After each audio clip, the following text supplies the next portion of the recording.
नमस्कार, झारखंड समाचार में आप सभी का स्वागत है। आइए जानते हैं सुबह से लेकर शाम तक की तमाम छोटी बड़ी खबरें। इससे पहले इस चैनल को सब्सक्राइब नहीं किए हैं तो प्लीज चैनल को सब्सक्राइब कर और बेल आइकन को प्रेस कर दीजिए, जिससे खबरों का अपडेट आपको मिलता रहे। 24 जुलाई तक गरज के साथ बारिश के हैं आसार। झारखंड में 24 जुलाई तक बारिश की संभावना है। इस दौरान में गर्जन भी होगा।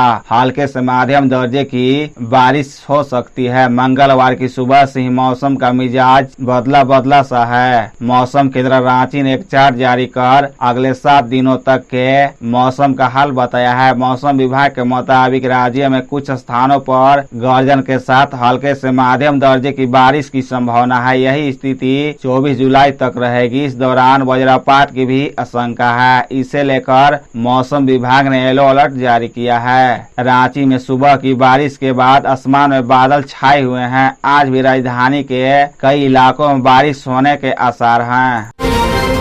राष्ट्रपति द्रौपदी मुर्मू के हाथों झारखंड के 9 जिलों को मिला भूमि समान। राष्ट्रपति द्रौपदी मुर्मू ने झारखंड के 9 जिलों के उपायुक्तों को भूमि समान से सम्मानित किया। इसके तहत भूमि संबंधी दस्तावेजों का राइट ऑफ रिकॉर्ड का बेहतर ढंग से डिजिटलाइजेशन करने पर सम्मान मिला है। इस सम्मान के लिए देश भर से कुल 75 जिलों का चयन हुआ था, जिसमें झारखंड के 9 जिले गुमला समेत दुमका, गिरिडीह, चतरा, खूंटी, लोहरदगा, पश्चिम सिंहभूम, सरायकेला, खरसावा और सिमडेगा जिले को सम्मान मिला है। गुमला जिला को भूमि सम्मान से नवाजा गया है। विज्ञान भवन दिल्ली में महामहिम राष्ट्रपति द्रौपदी मुर्मू द्वारा गुमला डीसी सुशांत गौरव को भूमि सम्मान से नवाजा गया। बताया गया कि जिले में 99% से अधिक राइट ऑफ रिकॉर्ड जैसे सेल डीड, खतियान एवं अन्य भूमि संबंधी दस्तावेजों को डिजिटलाइजेशन किया गया है।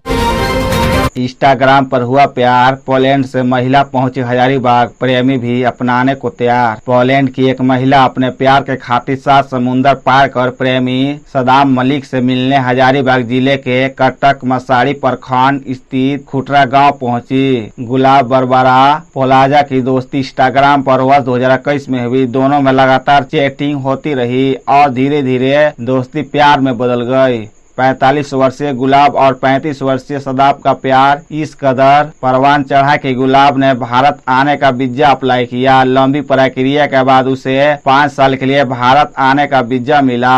वीजा मिलने पर विदेशी महिला भारत पहुंची, जिसके बाद वह सदाब के साथ हजारीबाग आई। कई दिनों तक होटल में रहने के बाद 5 दिन पूर्व वह प्रेमी के साथ खुटरा गाँव पहुँची।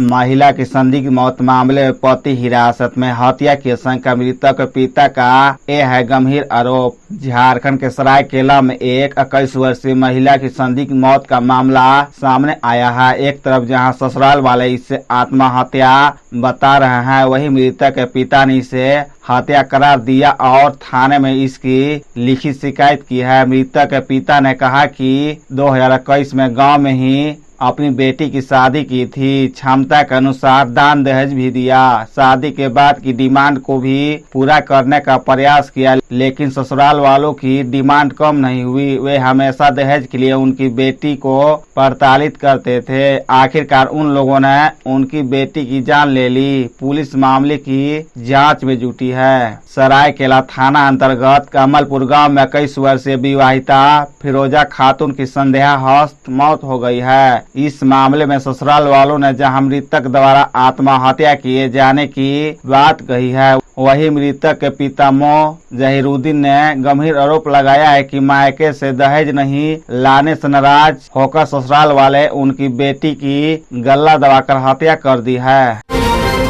10 करोड़ लोगों को वापस मिलेगा पैसा, अमित शाह ने लॉन्च किया पोर्टल। सहारा इंडिया में निवेश करके फंसे लोगों के लिए बड़ी खुशखबरी है। निवेशकों को पैसे लौटाने के लिए केंद्रीय गृह और सहकारिता मंत्री अमित शाह के द्वारा सहारा रिफंड पोर्टल लॉन्च किया है। इस पोर्टल के जरिए सहारा के निवेशक अपना पैसा क्लेम कर सकते हैं। पैसा रिफंड पाने के लिए सहारा की 4 को ऑपरेटिव सोसाइटी के निवेशक आवेदन कर सकते हैं। बताया जा रहा है कि इस सोसाइटी में करीब 10 करोड़ निवेशकों को पैसे फंसे हुए हैं। इसमें सबसे ज्यादा निवेशक बिहार, झारखंड, उत्तर प्रदेश, मध्य प्रदेश जैसे राज्यों के हैं। लंबे समय तक पैसा वापस नहीं मिलने पर निवेशकों के द्वारा केंद्र सरकार से हस्तक्षेप करने की अपील की गई थी। केंद्र सरकार के इस फैसले से करोड़ों निवेशकों को बड़ा फायदा होने वाला है।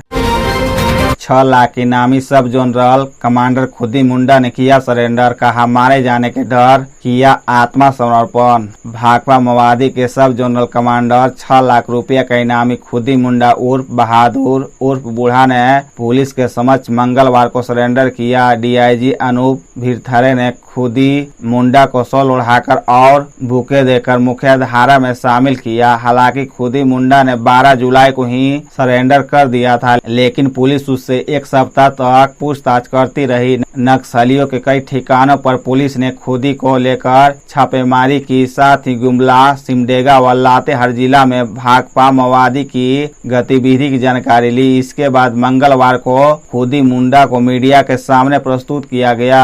खुदी मुंडा ने सरेंडर करने के बाद कहा कि मुझे डर था मैं पुलिस के साथ मुठभेड़ में मारा जाऊंगा, इसलिए सरेंडर कर दिया। उन्होंने बताया कि वर्ष 1996 में अपने चचेरे भाई बोडी मुंडा के कहने पर वह माओवादी में शामिल हुआ था। इसके बाद कई बड़ी घटनाओं में शामिल हुआ। उसके कार्यों को देखते हुए उसे सिमडेगा पालकोट जोन का सब जोनल कमांडर बनाया गया था।